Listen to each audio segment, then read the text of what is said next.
just you. You're the competent one. You're reliable.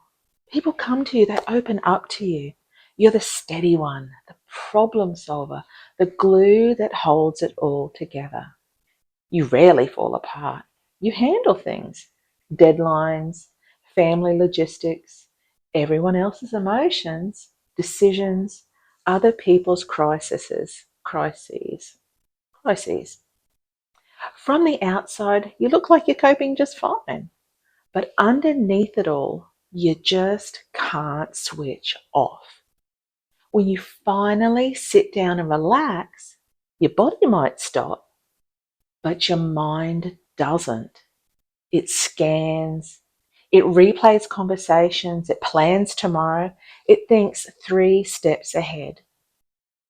You go to bed tired, but wired, exhausted, yet alert, longing to rest, but unable to settle. You might even feel guilty feeling this way. After all, nothing is wrong. You're functioning, you're achieving, you're keeping it together. So why does it feel so hard to just relax and switch off?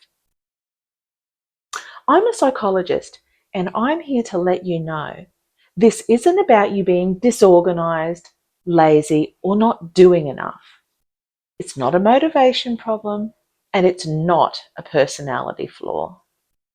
It's high functioning burnout.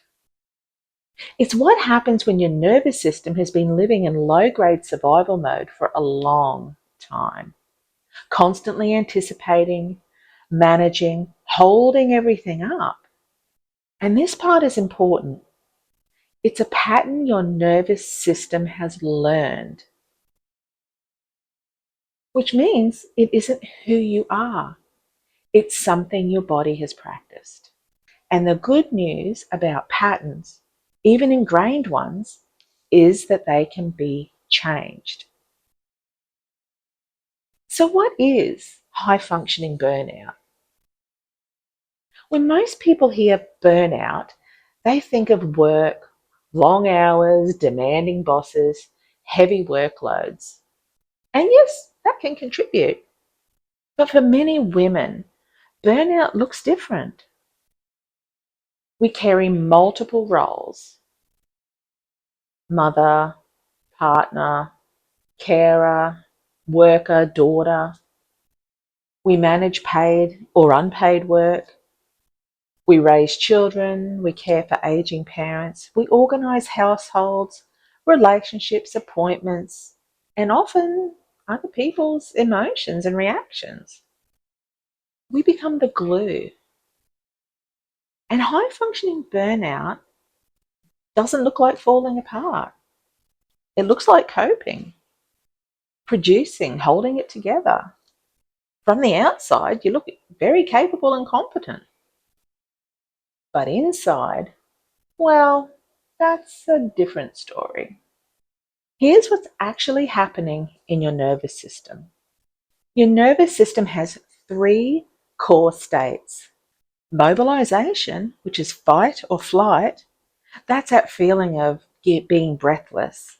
Your heart's pumping, you just kind of have fidgety nervous energy. You've got to keep moving around. You don't know what to do. You want to get out of there, or you want to do something. You want to take action. Immobilization, which is that freeze response, that deer in the headlights. And for modern people, that looks very different than a deer in the headlights. It could be endless scrolling. It could be binge watching a show. It could be just kind of checking out for a while, reading constantly, not wanting to talk, withdrawing from people. And then safety and connection. So that's a place where we all like to be, where you're feeling safe, you're feeling settled and secure, and you feel connected to the people around you, and you feel connected to yourself and your own sense of self. For many high functioning women, we live in a low level of the fight flight state all the time. It doesn't look dramatic. It looks like efficiency and responsibility, but inside, your body can't fully relax. You don't quite feel like yourself. You're tired, even after a decent sleep. You might feel like you've lost your sense of self, who you are, like your best years are rushing past you. You're stuck in activation. Your nervous system is on high alert underneath, even if you look calm on the surface. This is what I call the incomplete stress cycle. Stress naturally follows a cycle. Activate, you notice a challenge. Mobilize, your body prepares to act. It does something. Discharge, the stress energy is released. Return to baseline. Your system settles and you're calm and you're feeling safe and connected again. This is the normal natural stress cycle. Humans have been wired this way for hundreds of thousands of years. It's kept us safe, allowed us to survive and thrive as a species. But our brains haven't kept up with the pace of our evolution. Our world has changed rapidly. Technology, expectations, speed, but our nervous systems haven't. Your body doesn't know the difference between a predator and an overflowing inbox. It reacts the same way. It's a perceived threat. For many high-functioning women, this is actually what's happening. We activate, we solve the problem, we put out the fire, and then we move straight on to the next thing. But we skip the discharge. There's no pause, no release, no moment that signals it's done. So the tension accumulates. You finish the task, but the stress stays in your body. That's why your mind keeps going, even when everything is technically handled, or at least handled as well as it can be right now. Switching off isn't about willpower. It's about helping your body complete the stress cycle. So how do we switch off? Well, the goal is simple.